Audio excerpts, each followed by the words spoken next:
So I wanted to talk a little bit about what you can do. So what can you do as a leader to help with organisational change? And when I say leader, again, that could be at any level, but if you are in a position of responsibility or you are trying to lead an initiative around change, what can you do? So the first thing that I would like to say, if you want to look for a piece of theory, is look at Kotter. One of my favourite bits is the change curve that he does and going through the process of change. So that's for anyone listening who's looking for further reading or research. I wanted to talk about with that as a leader, some kind of key things you can do. So one of the ones that I love is to create alignment.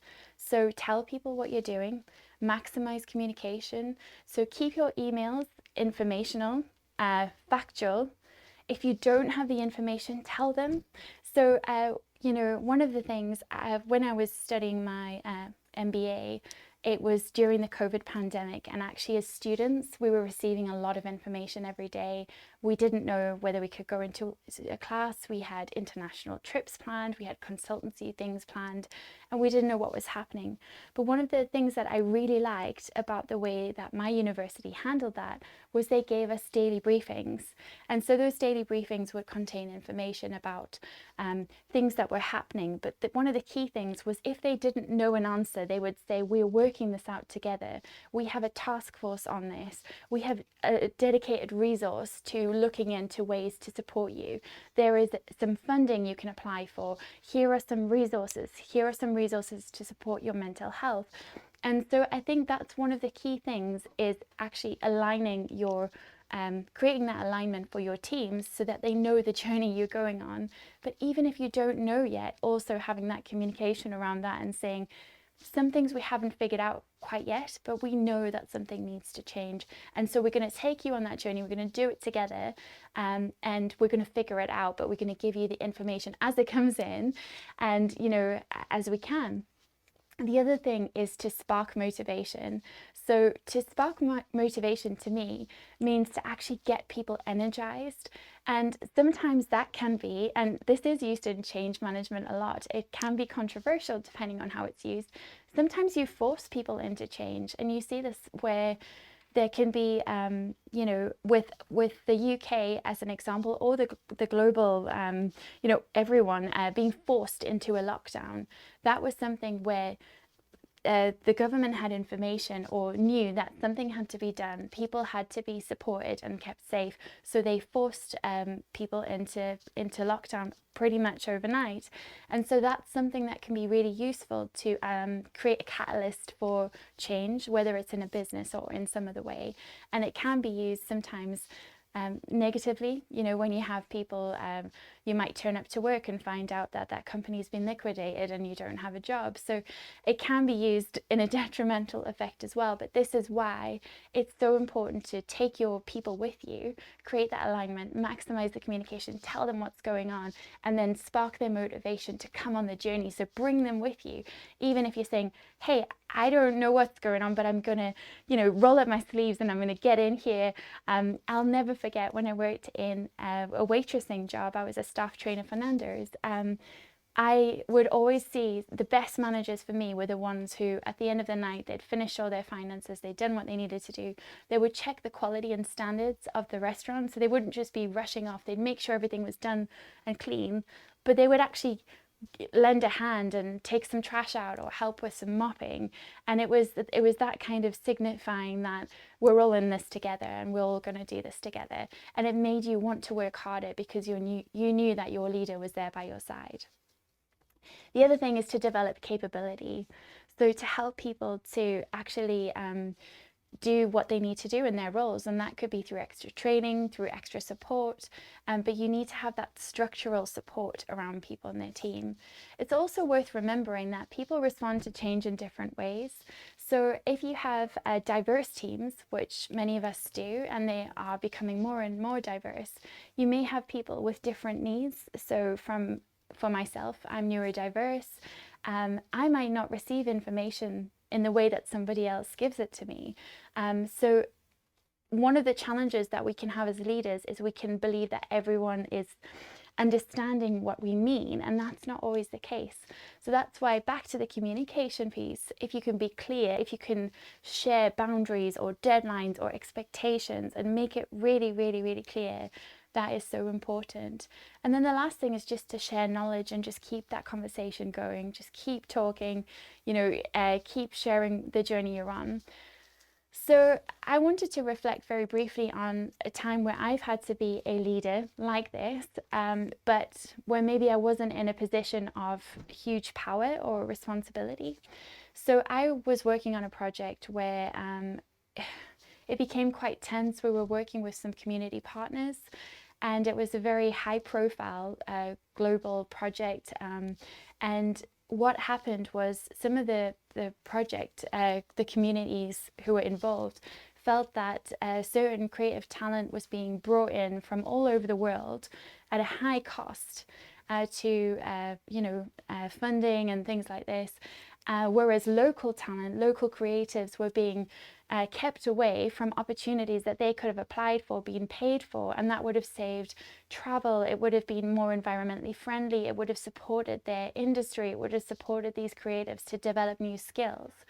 And so I, in that position, didn't have the positional power to actually make any decisions that were directly going to help. But what I did have was I had the opportunity to use my influence and use my voice to actually advocate for those community members. And so I found myself in a position where I was actually dealing with a very aggressive group of people who were very angry. And what I had said to them was, "You're right, you have every right to be angry." And what I had done was I had listened to them, listened to all of their concerns, gone through them one by one, and actually explored them and said, well, yes, you're right. With this point, yes, that's the truth. With that point, actually, I'm not sure how you've come to that finding or conclusion, but the truth is actually that amount that you've got in your mind is not right. And so actually having that conversation, although it was really scary, was so powerful, because it meant that I developed new skills as well around empathy, but also I was able to advocate for them because I really understood their voice. I understood why they were upset. At the same time, the project was better. We avoided lots of public relations risks of things going really significantly wrong, and actually I was able to make some friends and contacts for life that I still work with now. So even in that position, even though I maybe wasn't the most powerful person in leadership in that place, I was able to use my voice. And I think that's really important where we look at diversity, inclusion and belonging. And then the last thing that I wanted to say around that is a little bit more about what you can do as a person, so as an individual in your workplace, okay, or in any change program. So sometimes we're all thrust into things that go wrong. We can choose to be excited about it. We can choose to be terrified. We can choose to feel challenged, happy, scared. When the COVID-19 pandemic happened, I was studying my MBA, but I was also running a business, and it was all around events and festivals. And overnight, my financial situation dramatically changed. I was a student, so I couldn't access any government support for people who are not earning very much money.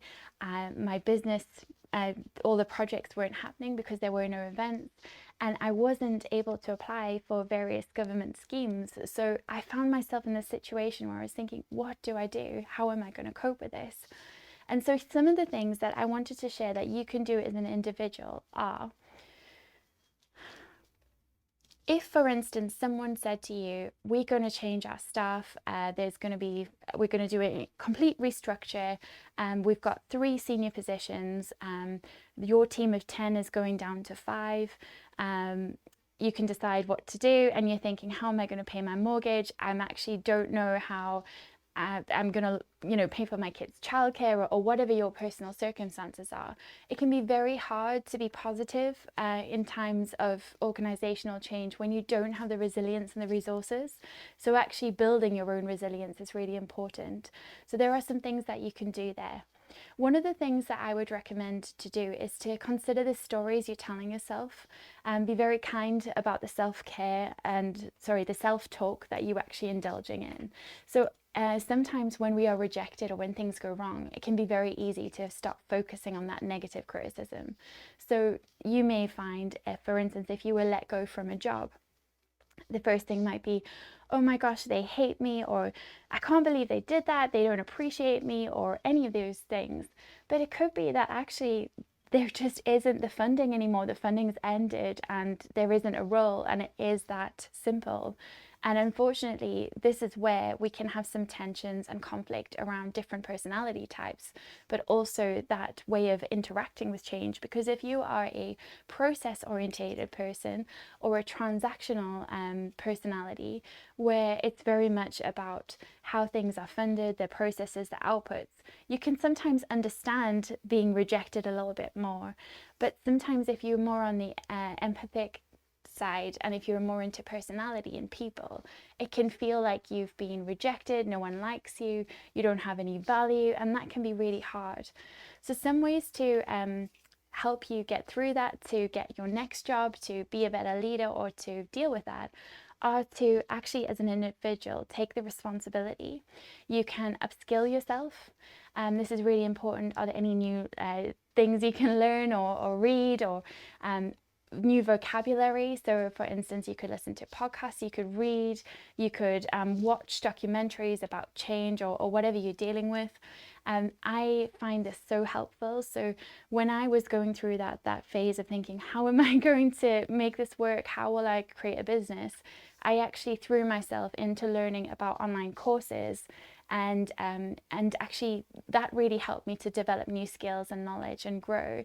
And actually, I would like to say, on that note about upskilling, I feel like I'm doing that right now. I'm absolutely terrified every time I do these sessions, but every time it just pushes me that little bit further, because as a podcaster, I can interview people, I can host people, I can be a guest for someone else. But to actually deliver your own content and your own knowledge and theories and thoughts and opinions live, that's going externally to people watching, and you don't know who's watching, that can actually be really, really frightening.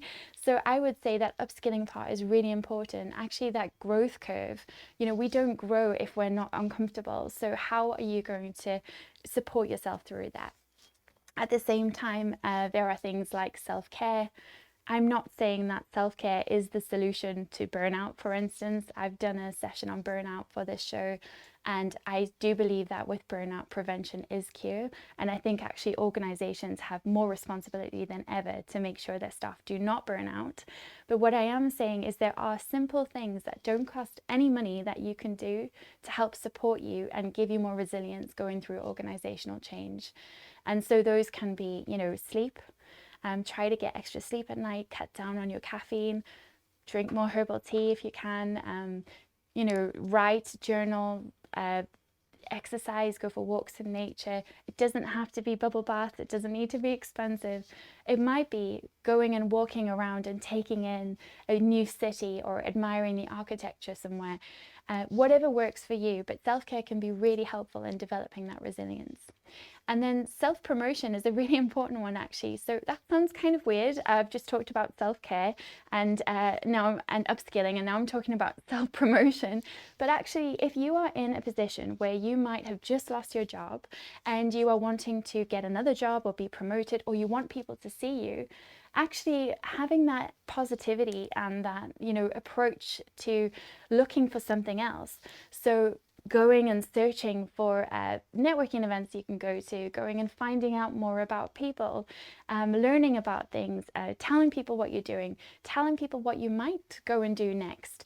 So I'll never forget, I was made redundant in 2019, and it broke my heart. I was so upset. It really hurt because I'd loved my organization and I'd taken all these wonderful promotional opportunities, but they were always risky. And so with the last one, it was a contract that was coming to an end. It wasn't a personal thing, but it hurt. And so what I discovered was actually all of the connections I was able to make and all of the people I'd been working with, I was able to start saying, hey, do you have any projects? Hey, I'm going to be unemployed for a little while. Is there anything I can help out with? Can I volunteer here? Can I do this? And what I found is as I was sharing that information on LinkedIn and telling people what I was up to, that actually brought new opportunities, it brought new ideas. So those are just some tips. Also thinking about your unique selling points. So remember, if, for instance, for any reason you're going through some kind of organizational change and something goes wrong, or you're exploring it, there are always opportunities when change happens. So how can you use that to your advantage? Who can you help? What can you do? What is special about you? And what new skills can you develop that can actually help you to step ahead of the curve? So even for instance, today with this presentation, I'm being filmed in 360 filming style, which is brand new to me. I don't know anything about that, and it doesn't really affect the way I'm speaking to you. But it means that for those people who want to watch me in 3D virtual reality, I don't know why you would, but if you wanted to, you can now do that because Steve Pugh, who runs this channel and runs the Roadmap MBA, is upskilling to be ahead of the curve for new changes in technology. And I think that's really exciting. But again, what are you doing to challenge yourself today to help upskill yourself? So those are some of my my thoughts around change and organizational leadership. I'm very honored to have some people in the audience like my friend Ifeanyi Tony watching. So nice to see you here. He's one of the most talented young people I've been able to work with. So really excited to see some of the people here and watching and chatting. I hope today has been helpful just as a bit of an overview around leadership and some of the things that can come up. It's very difficult to talk about all of the theories and all of the content around leadership because there is so much to discuss. You have so many nuances and facets around leadership, like power, politics, the very external structures. So what I would say is if you are looking at any leadership challenges or things you need to look at, do try to invest time to explore the external factors around you. So you've got both your internal and external factors so that it helps you make better decisions. But really nice to see you all today, and thanks again for being here, and I'll see you next time.